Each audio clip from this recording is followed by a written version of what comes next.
Okay, so for those of you who don't know me, I'm Naomi Miller. I'm a research project manager. Okay. You're in New York, or you can do it. Yeah, I know. Can everybody hear? Okay, my name's Naomi Miller, as you can see. I'm a research project manager in the Near East section, and I also have an affiliation as a research associate at the Institute for the Study of the Ancient World in New York. I've been working at Penn for a long time, and I've been working at Gordion almost as long as I've been working at Penn. And as it happens, I will now shill. In the archaeological work that I've done, I'm an archaeobotanist, which means I study ancient plant remains.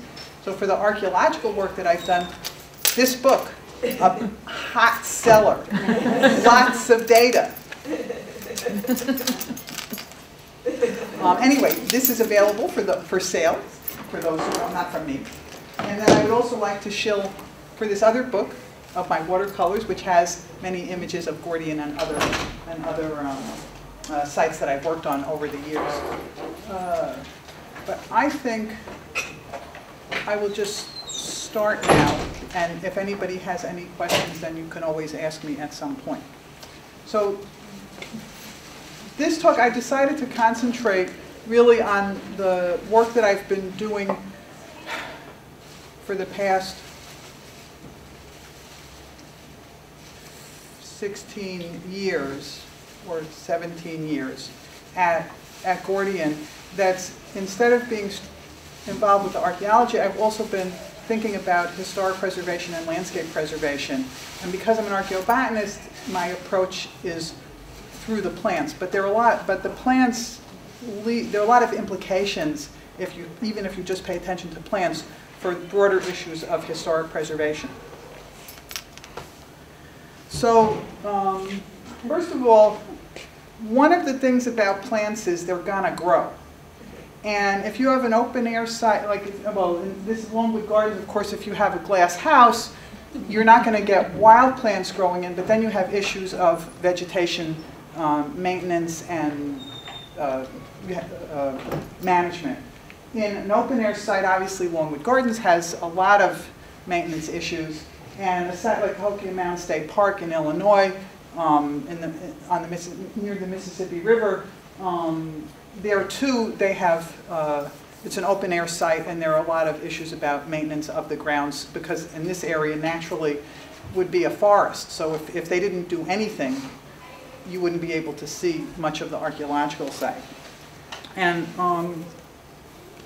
the thing about the open air sites is basically you can work with nature or you can work against nature. If you work against nature, you're gonna lose.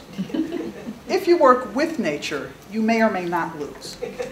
So bear that in mind for the rest of the talk. Okay. Now, because the project that I've been working on is multifaceted, and the way this talk is organized, you might think I'm done in 10 minutes, and then you might think I'm done in 20 minutes. But it's going to take a long time to get through everything. So don't get up and leave until the end. And so the way the talk is structured up, first I'm going to talk about the open air archaeological site, like where there's been excavation and the issues related to excavated areas. And then I'm going to talk about just thinking about historical landscapes in general. Okay, so just by way of introduction, Gordion is in central Anatolia. It's in an area which naturally, the local vegetation, fortunately for us, naturally would be steppe. There's the Carter River is there, the Corsic River is there. The ancient site is located very near the confluence of those two rivers, and its location, given I think the rainfall is about 350 millimeters a year, so it's not, and it's very erratic, so it's not great for agriculture, and the site is probably located where it is because of some relationship to trade routes. Now, the University of Pennsylvania had involvement with the excavation since the 1950s, when Rodney Young, who was a professor here, was the director of the project and excavated much of the area that we see today if you go as a tourist. In subsequent years, after Rodney Young died in 1974, there were continue excavation and study. I got involved with the project because Mary Voigt was doing excavations in the late 1980s and 1990s into the 2000s, and then Ken Sams was the project director, and Brian Rose now is the director of the project. The site, although it was occupied at least as early as the Bronze Age, and there's medieval occupation as well, the main period of what you see dates to the Phrygian period. So, and we're talking like the middle of the first millennium BC. Okay, the site is, or what the archaeological elements that you see are what we call like the Citadel Mound and the surrounding town. So that was the ancient settlement, and there are also over 100 burial tumuli that date to the Phrygian period that dot the area. So this is the from looking across the Citadel Mound. This is the inside of the ancient gate. That's the tumulus MM, which you will be hearing a lot about. And then you see a bunch of these little burial mounds. So one of the things that's interesting when you think about a historical landscape like this is that once those tumuli were built, all subsequent people who lived in that valley or visited that valley saw those tumuli. I mean, that they're even if people didn't know if they were natural or burial mounds, it was still part of people's consciousness and what they saw in all subsequent generations, which is interesting to me, at least when you think about it. And this is just to give you an idea of part of the attraction of this landscape, that this is looking towards a whole bunch of the tumuli from a dip, and you can see many of the tumuli are along the ridge there. So, let's see. All right, so why do we need to protect archaeological sites? Well, as I like to say, to dig is to destroy. That's what archaeologists do. They're going down and they're removing what went above, and what went above is where people were living and doing things. And once you expose an archaeological site, then it's open to the elements, it starts to deteriorate. Even walls that started out as being, when you excavate them, that might be reasonably firm and sturdy, over the course of years, they start to deteriorate. And in the case of Gordion, since the excavation is 50 years old, you could imagine with the rainfall and snow and wetting and drying, the plant roots going in and destroying or tearing apart the stone walls, there are a lot of issues about preservation. Now, in recent years, there's been active work in trying to conserve the standing wall stubs that we still see. And that's the team from Penn. Frank Matero is the head of that team, and a number of people on that team are here, or at least a couple of people are here from the team. But in any case, the Penn Design School has been working hard at this. All right, so in the at Gordion, or in Turkey, the archaeological sites have there is legal protection that you're not allowed to build on them. You're not, you can dig on them if you're an archaeologist, but there are permitting issues, and there's all kind of official stuff that you have to do. And so depending on how you define an archaeological site, you could imagine that being an issue. At least in principle, they're protected. And so here is the Citadel Mounds, and what you can see here are some of these the ancient Phrygian wall stubs that remain. There's the gate, and there are some other excavations. Now the project where the conservation team is working on at this point is the terrace buildings and the gate building. Okay, so one of the things now, and again, bearing in mind that the site has been exposed to the elements, since the 50s, and vegetation grows every year. This area is dry, but it's not that dry. I mean, it's not a desert.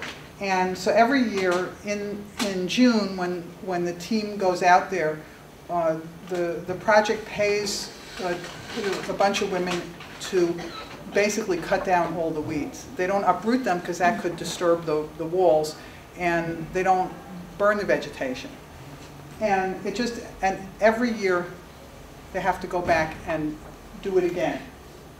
The thing about the plants, and I'll go into this a little bit more later, is depending upon what plants grow, they could either be good or bad from both an economic and a preservation perspective. Okay, so one of the things that was decided was to work on preserving and stabilizing the wall stubs of what are called the terrace buildings. That's the archaeological plan. And when Frank Matero started thinking about it, he asked me about the possible use of plants. Now, I had been thinking about the possible use of plants more in a maybe somewhat naive, romantic, oh, look at the ruins, aren't they attractive if you have the right kind of plants growing on them. So, but I had to really pay attention when, like when Frank actually asked me what would be a good thing, what would be good plants to actually use.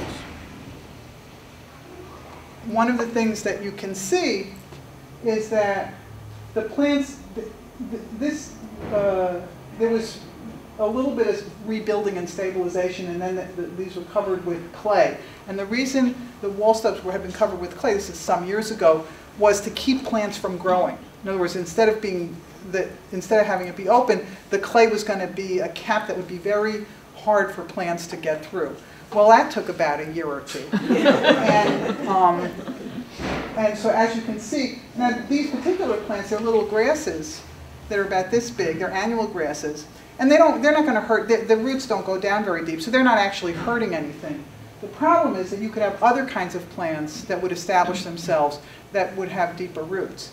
And when you're thinking about an open air site, there are a variety of kinds of plants that are going to grow. So initially, you might get aggressive annual plants. And the nature of annual plants is if they don't produce seeds, then that's the end, they're an evolutionary dead end. So annual plants tend to grow fast, produce a lot of biomass, and they produce a lot of seeds because that's how they make a living. Perennial plants don't have to produce as many seeds because even if it's, say, a really dry year, they don't care, they're alive, the roots are underground, and they still are producing food for themselves through their leaves. So they tend to not, perennial plants don't have to produce a lot of seeds. They also might be slower growing. So when you're thinking about the kind of plants you want growing on a site, ideally you want plants that don't grow fast. Because if you think of the women weeding every single year, if there's a huge amount of foliage that's produced that has to be removed. So if you had if you could shift the proportion of plants growing on a mound or on an area to slower growing plants, then you're not going to have to work as hard mowing those plants. If you can reduce the kind of plants that aggressively spread, that's going to be helpful as well. And then in the specific case of an archaeological site that has wall stubs, what you really want to do is not have deep-rooted plants because the roots, you don't want roots that are going to go down and work their way into the crevices of the stonework. So again, as I mentioned, Gordion is in a steppe area. How convenient for us because the natural vegetation is grass. And short grasses tend to have short roots, tall grasses tend to have longer roots, but even the biggest grass isn't going to have a root ball or isn't going to have roots that goes down deeper than about that much. So if you could get grasses turn out to be a really useful plant for preservation of standing ruins.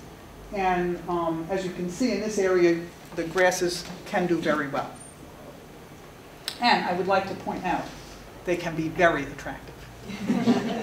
Okay, so this is before some of that stabilization had taken place. This is what the area looked like in 1989. And then after some work had been done, and there were sandbags here to just shore up the walls that were starting to fall down, you could see the clay. There were clay caps, but whose intention that were put with the intention of having very little vegetation growing. And let's see, I forget what's next. So when Frank asked me, Frank told me that in England they use sod on ancient ruins, and it seems to work. And what happens? If you have a solid cover of sod, there are a couple of advantages. One is that any water that is falling is going to get, instead of going into the stonework, is going to get absorbed by the plants and the roots. So you're going to keep the water actually in the biomass above the wall stubs. And there might be a temperature, there might be a temperature insulation factor as well. But I think the main thing is to keep water, and if you keep water out in a place that has a cold winter where there's ice, it means freezing and thawing internal to the stonework is also going to be reduced. Well, you're not going to get sod in central Anatolia. I mean, not going to happen. But as it happened, I knew from my botanizing around that there was the perfect grass, which is this Poa bulbosa. It grows in little clumps. It's very shallow. It's a small grass, very unobtrusive. It's not going to disturb if you're a visiting tourist. It looks when it's dead, it's gray, and I've never seen this plant green. And my suspicion is, but I have seen it brown. And my suspicion is that it's green in probably January and February, maybe into March, and I'm never there. And then it becomes dormant very early, and also extremely conveniently for us, in June and July, the seeds are ripe and ready for collection if you want to cover a large area with Poa. Okay, so having established that we wanted to put the Poa on the wall stubs, there still is the issue. There's still the issue of other things are going to blow in, and so it's really useful to know which plants are good and which plants aren't good. And so, and you don't actually have to know the name of a plant. If you know the characteristics of the plant, that's good enough. And partly to show the team members who didn't know plants, I pulled a few of the plants that were growing on the wall stubs to show which ones we want to worry about and which ones you don't have to worry about. Now, I think if you look at these, I believe you could probably tell of these four, which is the one that you don't want growing on the wall stub. And they're all above ground, they're all about the same. But the below ground Cargeria draba is maybe not the best plant. And I think it should be possible to encourage those plants that are shallow rooted. And I think it would also be possible, because it would be labor intensive to actually weed this you saw it's a very large area. Nevertheless, I think it might be cheaper in the long run to train people to figure out, once if you could establish the Poa over a fairly broad area, it would you wouldn't have the weeding problem that you have now, because there would be fewer aggressive plants, and then you could just concentrate. You could even assign have 10 people and just have sectors, and they're in control. Like it's sort of like with the highways. Like you clean the highways. This is weed a garden plot. Okay, and then I just throw this plant. This plant has a lot of seed pods, and there are also issues sort of like with highway management here. This plant called peganum or wild rue. And it's a perennial, it produces a lot of seeds, and it has deep roots, and it grows all over the site. And what used to happen when the weeders would go through would be they would cut everything down, and this plant had not yet come into flower. Then in the summer it would flower and produce seeds, and it would reproduce. The plants that you would want, which would be those very large grasses, they would cut them just as they went to seed. So basically, because of the timing of the vegetation cutting in June, you were keeping the good plants from spreading, and you were actually encouraging the very aggressive plant that you maybe wouldn't want. I suggested, but it's never happened, I have suggested that having a second cutting of the pegonum just when it's going into fruit, but that has not, and that would, over time, would gradually, the plants would be eliminated, but that has not happened. Now, another thing that we tried, didn't work real well, but I'm just sort of showing you some of the things that we have tried. Frank was telling me about these people in San Ildefonso Pueblo who, against insect predation with the seeds for their crops, they would put seeds in mud balls and then put the mud balls out so that the ants wouldn't go and steal the seeds. So I thought maybe that's an idea. Maybe we could do that. So Kim, who's here, we made a bunch of mud balls, put seeds in them, and it was part of the experiment for the terrace building. To make a long story short, it didn't work. It didn't work that well. It's still worth thinking about, but anyway, the experiment though for which we made those mud balls. This is Sarah Stokely who was at Penn, and basically they put the layer of dirt on one of the terrace building walls, and they had like basically 4 treatments. There was the sod itself. Then there was an area which had mud balls of POA, area that just had seeds of POA, just straight seeds, and then an area of so-called no treatment. And you can see, all right, so that's 2006. It started 2007. The fact that that's brown means it's not dead. It's dormant. So the sod did very well. The area where the seeds, the POA seeds, there were a few sprouts. And remember, that's a perennial grass. And then the POA mud balls, nothing came up, and there were a lot of plants in the no treatment zone, but they weren't what we wanted. So that's 2007, 2008 still alive, 2009 it was a wet year. Let's see, and then we would clean it off, and anything we didn't want we would just clean off, and then actually Alex can explain in the question period if it comes up, but it was a great success. And so it all got ripped up because it was so successful, but now the plan is for actually all of these walls are going to have that treatment. So I was very happy that worked. And Alex's was great because he's been mining POA sods from the plains, and it's a very common plant. So you don't have to worry about the landscape running out of POA. And it grows on flat ground, so you don't have to worry about causing erosion by having bare ground. And Alex set it up so that when he would just sprinkle some of the seeds, as he would mine the POA, he would put the seeds back in the hole on the plain, so it shouldn't damage the environment too much. Okay, so that part seemed pretty successful. So moving right along now to the second part. Okay, so then we started working on, this is the Citadel Mound and the gate building. This is the south and the north side of the gate. Now, years earlier, to keep water from percolating down, there had been cement caps put on the north and the south building, and Frank's team decided that was maybe not such a great, that the cement cap wasn't a great thing because cement develops cracks and then you wind up having the same water issues. And since the terrace buildings seemed to work so well, the question was, well, maybe that would work, maybe this would be a good thing to do in this area as well. So there was a little experiment. They ripped up the concrete, and here's the group, and they put a little mud brick wall to keep the water. It was basically to slow the water down that would be coming down the slope, and then planted some sod and also some POA grass. And I think this was the seeds and that was the sod, or maybe I actually don't remember because I didn't do this. They did this, but it seemed to work pretty well. But they decided in the end not to do it, not to continue this on the south side of the gate.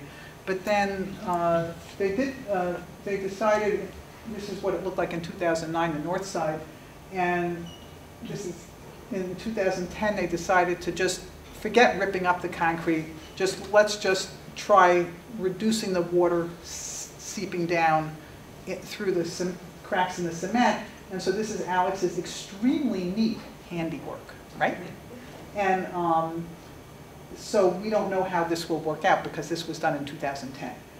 But here he is, and the previous year, in 2009, he had done a little experiment here, and you can see this was the poets doing very nicely. There were, I think right there, there's a plant that would have to be removed, but it just goes to show you, it's easy to make, if you start out with a nice area, maintenance becomes much less of an issue. You know, you just pull the one or the couple of plants that you don't want there.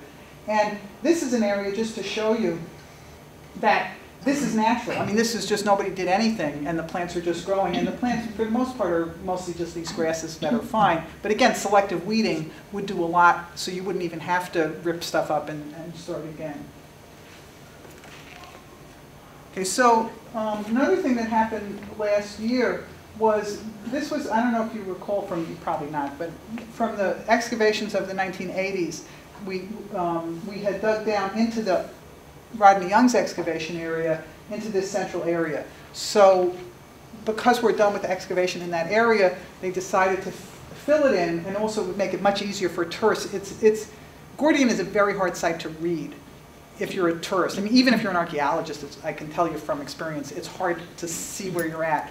But at least if you could have all the buildings be from the same time period, it makes, you can conceptualize the plan. So so basically backfilling the old excavation is, you know, that was a purpose, is a good idea. And so here you see it. Now, this area is not going to stay that way for long. Like when we go back next year, it will probably be full of Peganum harmalis, putting down deep roots, and all kinds of plants with lots of seeds. Again, if we were lucky, they would be like this, which are these relatively, you know, grasses and shallow-rooted plants. But it seems equally plausible that you get a very innocent-looking sagebrush that has a deep root. Or the Peganum, which also grows there in great profusion. So ideally, there are a variety of grasses, which are all, as you can, you know, Kate Moore told me that she didn't think other people would appreciate my grasses the way I do, but I think they're very attractive. And I think, and they're all different. And one of the ideas that I have is for the flat areas, you might want short grasses like poa, but you could help visually define the site by selective planting of these larger grasses. And like this one grows on north-facing slopes, this one grows on west-facing slopes. So you could kind of choose which grasses were appropriate depending upon the aspect and the slope. And the problem with doing something like that is, where are you going to get the grasses?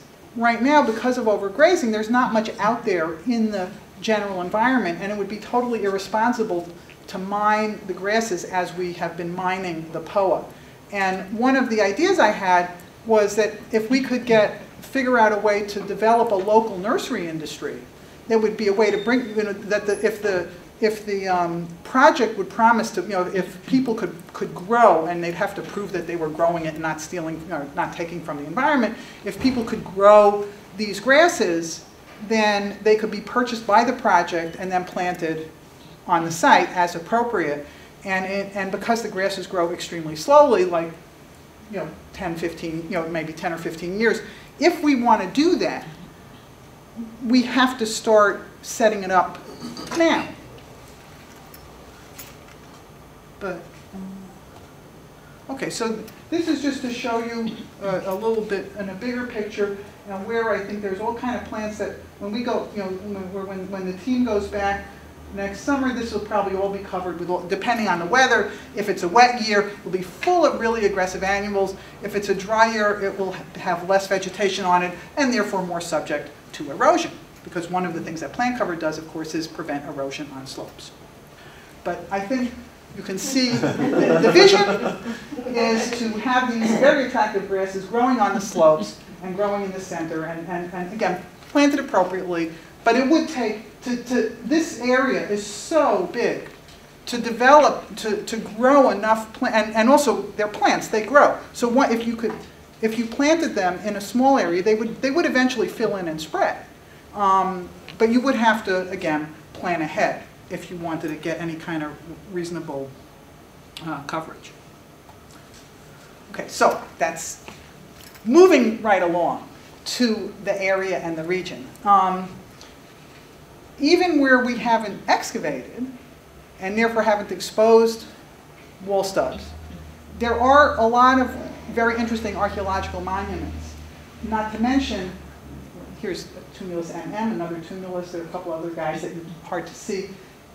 Remembering always, when you're thinking about historical landscapes, that it's not just the actual monuments, but it's the spaces in between the monuments. So it's all well and good, it's all well and good to have a couple of mounds, but if you had a couple of skyscrapers or big buildings in between them, it doesn't matter, this is a really big pile of dirt.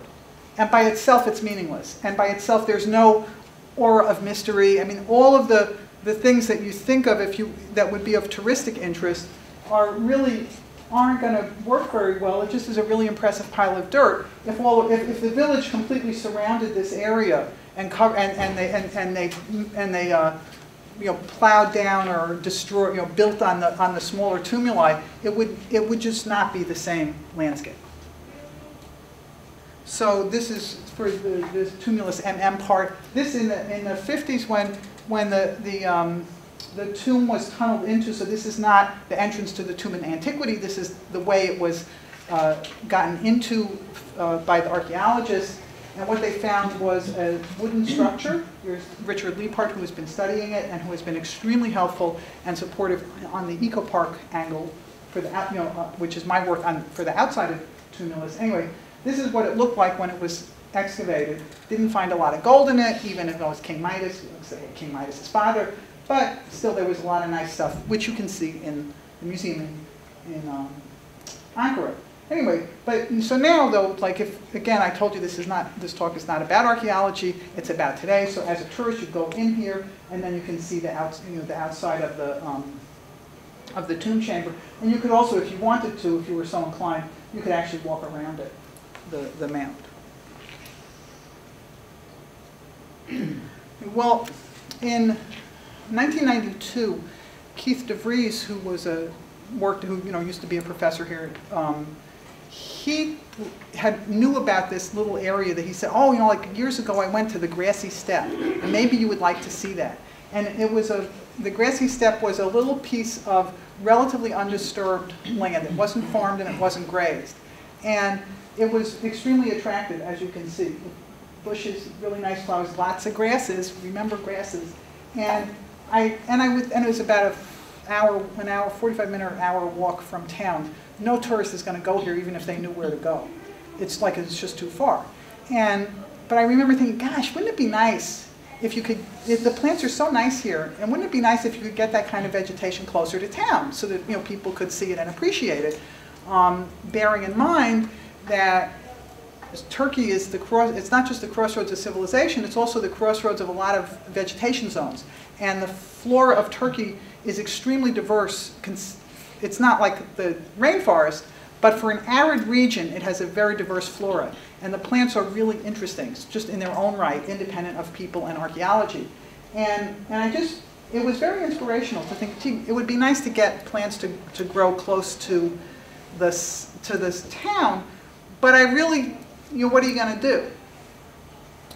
Well, in the mid-90s, the erosion was a big deal in Turkey, and everybody's worried about erosion. And including the the Antiquities Department of the Museum of Anatolian Civilizations, and they were talking about it, and I said, well, gee, if you're worried about erosion, first of all, I'm thinking the mound is more than 2,500 years old. I mean, it's not going anywhere. But on the other hand, if you're worried about erosion, one thing that you might do would be to have plants grow on. Well, how do you do that? You put a fence around it because that would keep animals and people off it, mainly keeping the animals off it. And but they did the museum. They did that. They did put a fence around the mound. And this was before right around the time they put the fence. I did this painting, and you could see on the north side there are all the sheep trails and where the wild thyme grows. All these nice grasses on the north side. There's the xeranthemum here, that grows in great profusion on the south. The paganum, this was that plant that it's terrible in the archaeological site, but it really, on a 53-meter high mound, deep roots don't really matter. And it is a nice plant, and it grows here. One of my faves. all wonderful plants. Okay, so that's just so you can, again, get a sense of this, of the scale. A lot of times you're like, well, so it's a little bit hard to think about these things. Anyway, so this is one of the main erosion channels that we tried to work on. This is you can see there's not much in the way of grass here. All of these little bushes, this is that pagonite. So it was in an overgrazed area, you get a lot of it because it has, the leaves have alkaloids, and so the animals, they don't taste good for the animals. So it tends to survive very well in an overgrazed, degraded landscape. And you can see the fence here. So it didn't take long for the fence to make something, a little bit of a difference. You can see the grasses are growing very nice at the base of the mound, and then the animals there are grazing. So the fence, a lot of times people say to me, what did you plant on the mound? And the answer, we did plant a little bit, but the answer really is not much. I mean, you couldn't farm, I mean, it's just too big. So this is that erosion channel 5. This is the base of erosion channel 5. You could see how really it just, the water, the force of the water in the winter is strong enough, it moves rocks. And we were lucky that this guy, Kurt Blumel, he's a perennial grass specialist, and he came as a consultant out to the site. We did some seed collecting because we did have some hopes of at least some specific planting, and discovered the following year that didn't work. Because any green thing that you see here is actually growing between the planting cells, not in the planting cells. Actually, this experiment predated the mud ball experiment.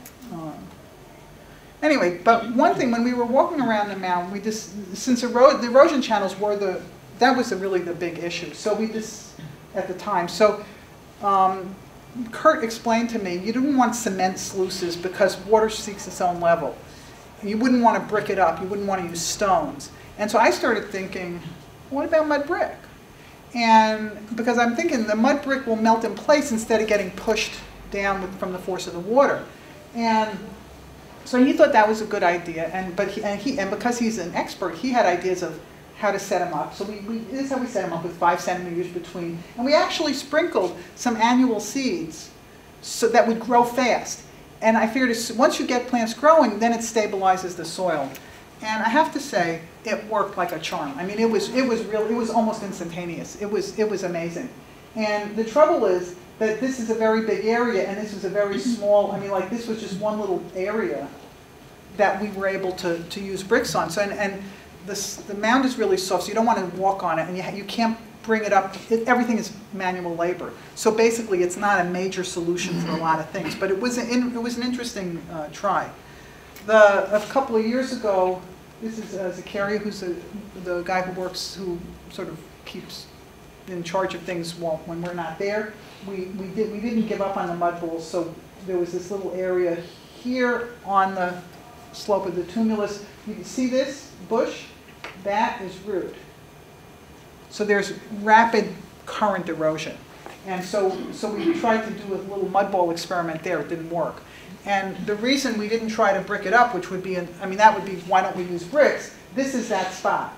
And so, to physically walk up here with bricks, not only is it heavy, but the ground is so soft, it's not going to, it really is sort of too much. But Zakaria and Richard Liebhardt, they did a year or two earlier, had decided to put over the entrance to the tomb chamber. They did try this, to put bricks there. And I don't have a photograph, but yeah, I've been monitoring, keeping track. And I think that the bricks have been helping slow the erosion in that area above the tomb, what I call erosion channel 1.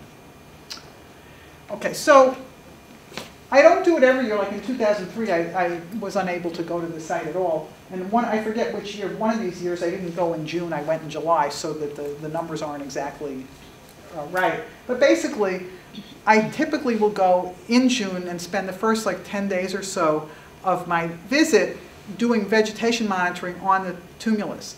And one of the things I was concerned about is once things did get stabilized, if they ever got stabilized, what if we started to lose biodiversity? So you'd say, well, who cares if you lose biodiversity as long as the plants are, covering the ground? Well, one advantage of biodiversity in this context is when you have a very variable environment, you might want plants that, well, one year the annuals will do well. Another year the perennials will do well. And so you want to have enough of a mix of plants so that no matter what the conditions are, there's always going to be something alive and growing on that area. And so as I say, I was a little concerned that biodiversity might go down once we reduce grazing. I had been thinking maybe because of the loss of fertilizer.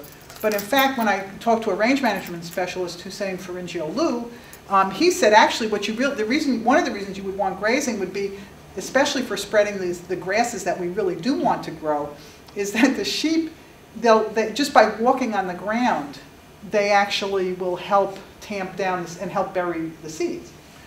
So after 10 years or so, at first, the first thing was to get plants growing on the mound. And that meant no sheep, no goats, no nothing. But now that the vegetation is reasonably lush,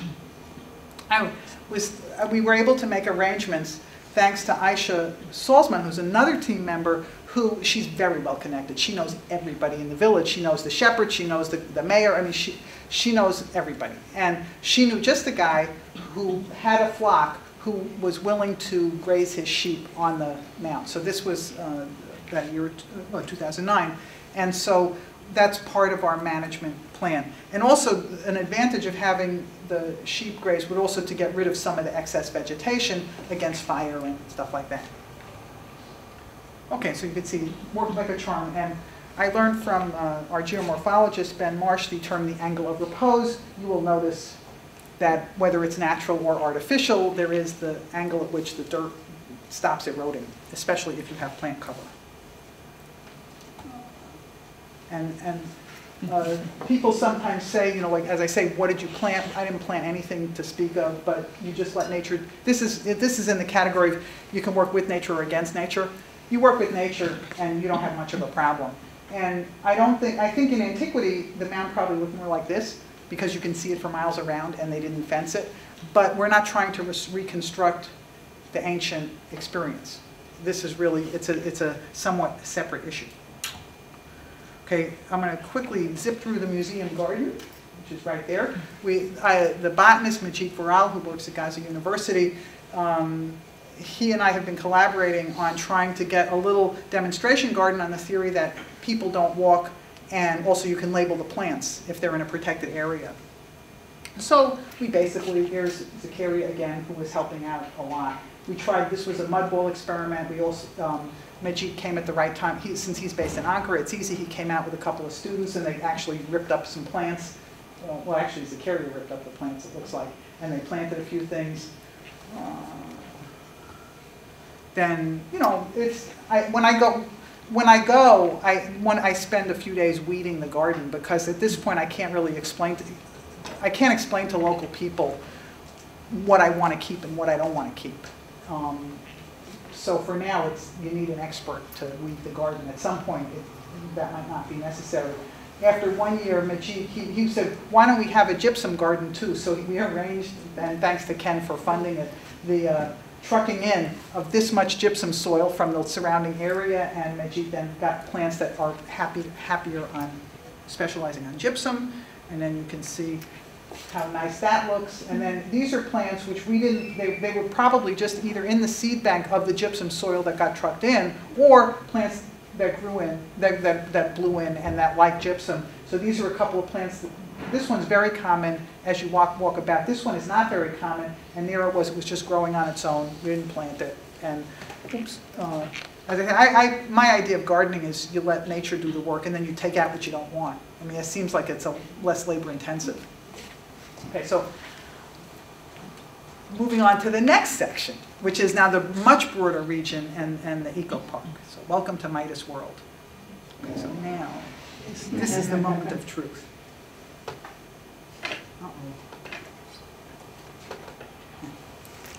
July 23rd, and we're standing on top of the tumulus MM, looking towards the Yasaviyuk Citadel Mound and Kachukuyuk.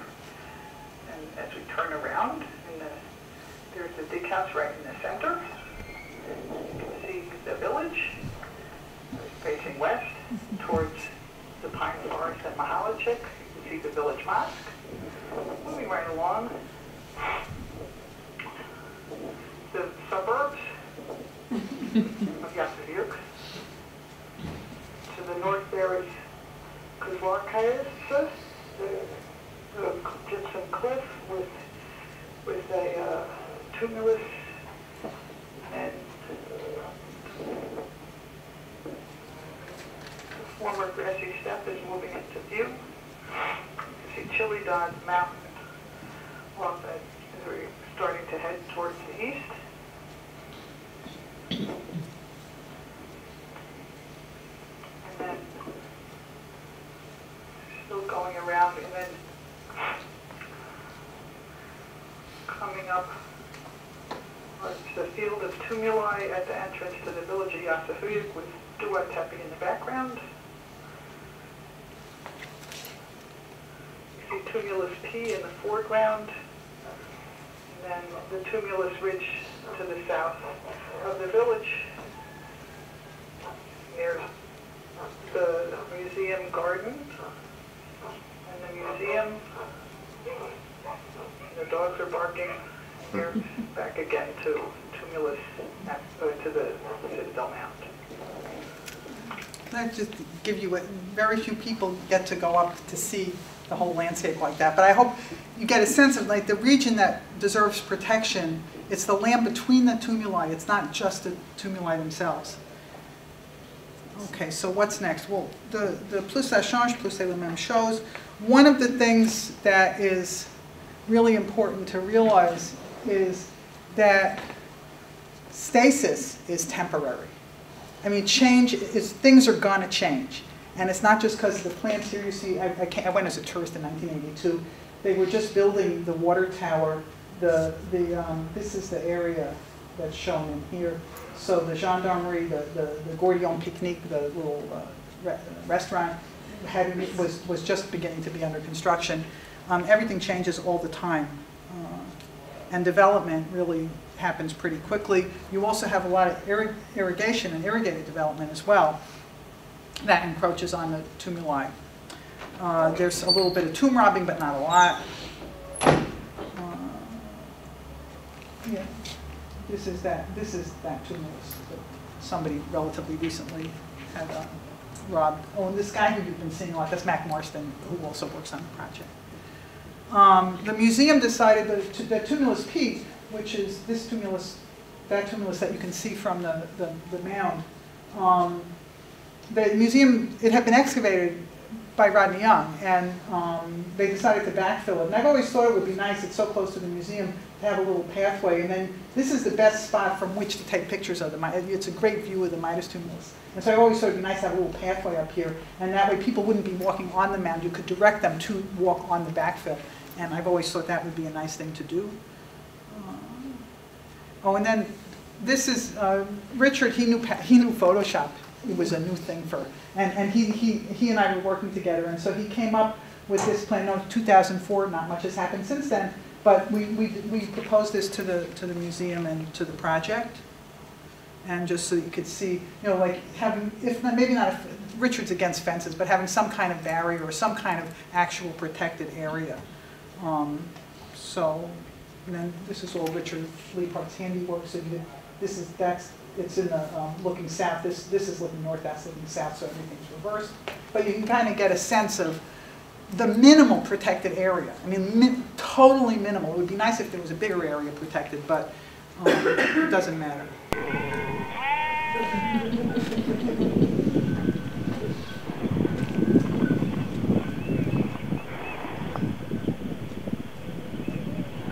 If this stops or goes off. Anyway, so that's it.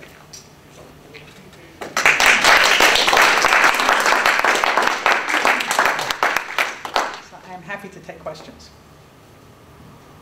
So Yes. Naomi, with the reintroduced sheep grazing, I'm assuming that's controlled grazing so that. Oh, yeah, right. So that they It's- don't leave them up there, they just put them up for a certain amount of time. Yeah, that was where Hussein came in handy.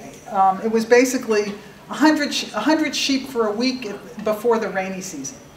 Ideally, it would be September or October, but the shepherd didn't want to go there then, so he went in November. Fine. Yeah. So you mentioned that you were hoping maybe in the future to start a nursery. Yeah. Do you think that that would include whatever you take out of like paganum? If you're like harvesting that, Yeah. I mean, I think. Well, the sheep won't touch it. Right. So I don't know if it would be worth your time, but I know that you know, there's CNS alkaloids, active alkaloids in there. That's like harmaline, Yeah, right, and things right, like that. Right. Hallucinogenic alkaloids. I Well- wanted to point out. Anyway, They're MAOIs, Yeah. but so what's the question? oh, I was just wondering if maybe that would be a useful product for scientists that are working on, you know, the brain and natural products. Well- if like maybe that would be part of, I don't know. No, I mean, it's such a common plant all over the Middle East, and there's been a lot of work on it. So it's like you don't have to, you know, like you don't need to grow it in controlled conditions to get it if you want to get the natural product, Right. because it grows all over the place. So I I don't know that there would be a big market for it, but I just thought Yeah. that maybe like if you were trying to like raise money for the park, or Yeah, if that was yeah. part of the nursery idea. well, no, the nursery idea would be actually the first point of the nursery would be to actually get for us. I mean, so that we would have a supply of plants. Oh, grow. okay. Oh, But yeah. xeriscaping has not yet hit Turkey. I think it's only a matter of time. And I think at that point, the village would be very well positioned to then, you know, if it, and also it's a, you know, there's all kinds of marketing issues and stuff like that. But that's part of the grand, that's like the bigger long-term picture, what I would like to see happen, but it's just not happening that fast. So it's more to have like a source of grasses for there. Initially to have a source of the grasses, but again, once people, and also it's not that easy to grow them. So once people learn how to grow wild plants, I mean, because wild plant, you know, I really honestly think that in terms of gardening and landscaping, Turkey is, they will get interested. I mean, they have such an interesting flora and such beautiful plants. They're going to get into wildflower landscaping. They just aren't there yet. And since it's hard to figure out how to grow the wildflowers, if the villagers could get a head start on growing attractive plants, which would go into the and that's also the way thing of botanical garden. You know, you grow plants in the botanical garden, and you find out what the market is because people say, "Oh, could I get that?" Right. You know, Exactly. so it's one of those. It's not a done deal. I mean, like this is. It's an idea I have, but it's not, it hasn't gone anywhere yet. Yeah. What happens in the summer if you couldn't go? Is there somebody else who would be sort of spearheading what you do every year? No. I mean, Aisha and Evan Erder, because the plan that they're working on, which is more the village development plan, they continue working, and I could always give advice. Then I made myself unnecessary because Alex figured, you know, like I taught him how to collect the POA seed. So that kind of, so I actually am not necessary for that kind of stuff. And I think of myself more as a catalyst for things to happen, so that there are some things just burble along and they can continue on their own. But any initiative, like say the idea of like starting to think about how you might get people to set up local business, nursery business, that's not going to happen. You know, like, I mean, that would require, so any initiative isn't going to happen, but there are things that continue, you know, moving along without. Yeah? How would you say the importance of this eco park in terms of preservation of archaeological sites? It is a pioneer project of being already. Is it what project? It's a pioneer. Is it this pioneer project? Do you get funding, or is it already widespread efforts throughout the archaeological world? Now, in Turkey, it's not. In Turkey, they don't think of it that. I mean, they preserve archaeological sites, but they don't think about, at least not that I'm aware of. You know, the way I think about vegetation management and the using plants, I think is unique. I'm pretty sure it's unique in Turkey. There are elements of this all over the world, and years ago I attended a World Bank workshop, in which, and the point was that a lot, that having buffer zones, like for a lot of archaeological sites, having buffer zones of natural areas would actually help preserve sites. And also that people have done studies, and I think it may be true more in the tropics than in a place like Turkey, but in a lot of places, areas that have endangered wildlife and endangered plants are also areas that have archaeological sites that are threatened. So that you could get, basically it's a twofer. If you can protect an archaeological zone, you can also protect an area of natural interest, and vice versa. There's getting to be a lot of that, I know, in Central America Yeah. now. Simon might be able to speak to this more. But one of the other things is it's self-preservation, because frankly, the kind of tourists who come to archaeological sites, almost by definition, are interested in plants and birds. And Yeah, tell that to the archaeologists at Gordion. if you get a three-bird, Yeah, right. you know, I'd say a good number, for instance, just coming back from Copan, a good number of the tourists who come there, they're equally interested in the ecology part of it as the archaeology. Well, and A single one might not be big enough to bring them there, but the double whammy, because they do have an eco park there, is definitely makes it much more viable as a tourism destination. Well, one of the things which I have explained to the people who run the project on more than one occasion, and there's a kind of economic diversity. It's another kind of diversity. That if you have, you know, mom is interested in archaeology and dad is interested in nature, and little Johnny and Janie like to watch birds, then everybody can agree, let's go to Gordion because they have interesting birds, they have nice nature, and they have an archaeological site. And so it's even people who aren't themselves interested in all three might be traveling with people who are. So but I agree with you 100%. But that's not the culture. Yes?